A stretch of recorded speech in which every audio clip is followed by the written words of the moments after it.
결국은 민주당에서 이재명을 내칠 거라고 저는 보여집니다. 정청래가 그리 할 거라고 보여지는데, 아마 한 가지 더 여기서 보자면, 당대표를 9월 달에 다시 할 때, 저는 어떻게든 정청래를 이재명은 당대표로 재임하지 않게 하려고, 저는 국무총리 지금 김민석? 네. 이분을 당대표로 내세울 것 같아요. 그런 가망성이 아주 높다.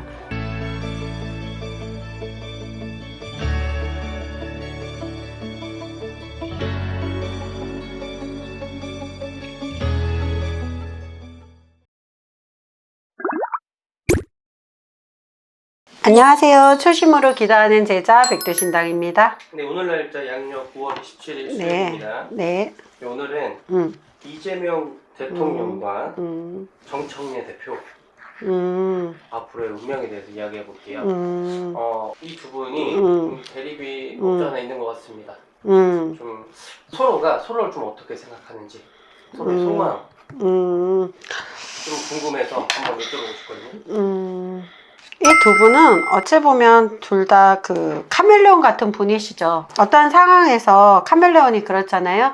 온도와 기후에 따라서 자기 몸의 컬러를 바꾸는 것처럼 이 두 분은 정치를 함에 있어서 스스로는 자기 신념이 있다라고 말은 하겠지만, 제가 봤을 때는 이 두 분은 정치에서 살아남기 위해서, 권력을 잡기 위해서, 1인자가 되기 위해서 모든 수단과 방법을 가리지 않는다.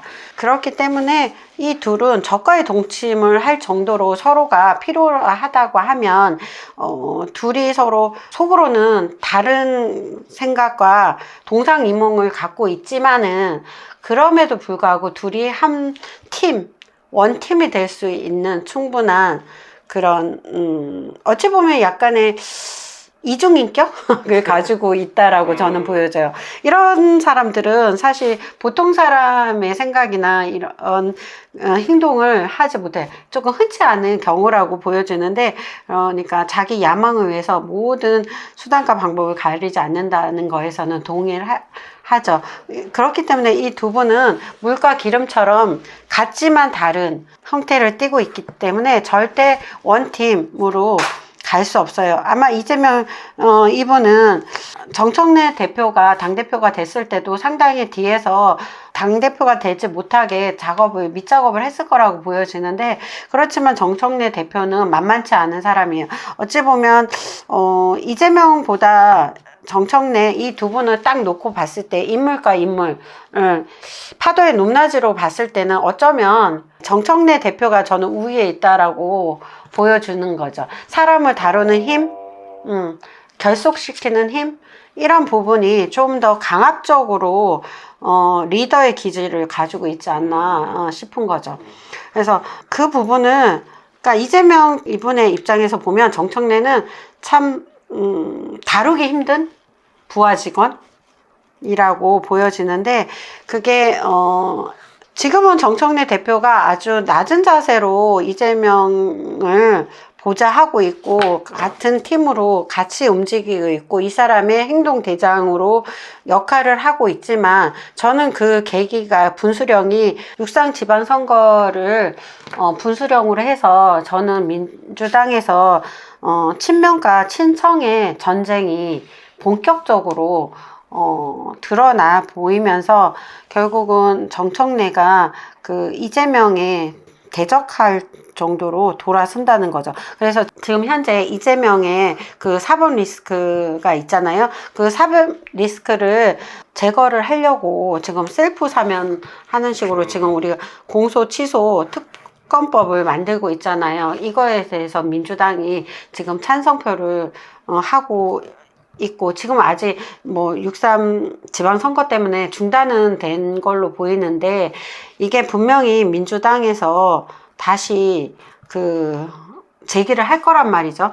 근데 그 부분에서 저는 정청래가 9월 달에 다시 당대표로 재임을 하게 된다고 하면, 저는 정청래 입장에서 보면 이거를 공소 취소를 해서 공소 취소에 대한 특검법을 실행하지는 않을 걸로 보이는 거죠. 왜냐하면 공소취소 특검법을 취소를 하게 되면은 뭐 사람들이 다 알고 있는 우리 헌법을 고칠 거라는 거죠. 개헌을 할 거고. 이재명의 결국 최종 목적은 역임이에요. 대통령 역임. 지금 5년제지만 4년제로 역임을 해서 결국은 한 번 더 대통령을 하려고 하는 목적이 있기 때문에 그러려면 개헌을 해야 되잖아요. 개헌을 곧 실행을 할 거라는 거죠. 그러니까 순서를 보자고 하면 공소취소 특검법을 통과를 시키고 그리고 나서 개헌을 하는 데 있어서 그 4년 역임제로 진행을 해서 본인이 역임을 해서 대통령을 2번을 하려는 목적. 그러면 결국 2번을 한다고 하면 8년을 한다는 거예요. 8년을 하면 결국 이 사람은 장기 집권을 한다는 거예요. 시진핑처럼. 그래서 우리나라를 결국은 지금 또 공산주의 국가 중국처럼 중국의 속국으로 계속 만들려고 하고 있단 말이죠. 그 야망이 있는데 그거를 저는 정청래 입장에서는 볼 리가 없죠. 왜냐하면 계속적으로 평생 부하직원으로 그 사냥개로 있지 않을 거니까. 왜냐면 사냥개는 사냥이 끝나면 가장 먼저 수청당하고 목숨을 앗아가는 게 그 사냥개잖아요. 그런데 이재명은 저는 정청래를 사냥개 정도밖에 보지 않아서 정청래 입장에서 보면은 되게 이 사람은 영리하기 때문에 사냥개처럼 잡혀먹지는 않는다. 그러면 자기가 결국 이렇게 제2인자의 권력에 있을 때 이 사람은 대권을 바라보고 있을 거라고 저는 보여지는데, 대권을 지려고 하면 지금 있는 정권을 무너뜨리고 몰락시키려고 하는 그 첫 번째 주자로 저는 정청래가 뛸 거라는 거죠. 그래서 계속적으로 제가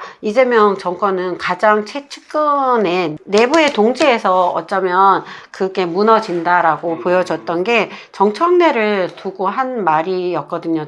제가. 그리고 또 6.3 지방선거를 기점으로 해서 분수령으로 했을 때 저는 이재명을 대적하는 그 적들이 이제는 하나둘씩 계속적으로 더 강한 힘을 가지고 그러니까 나선다는 거죠. 트럼프가 그거를 압박을 할 건데 이제 곧 저는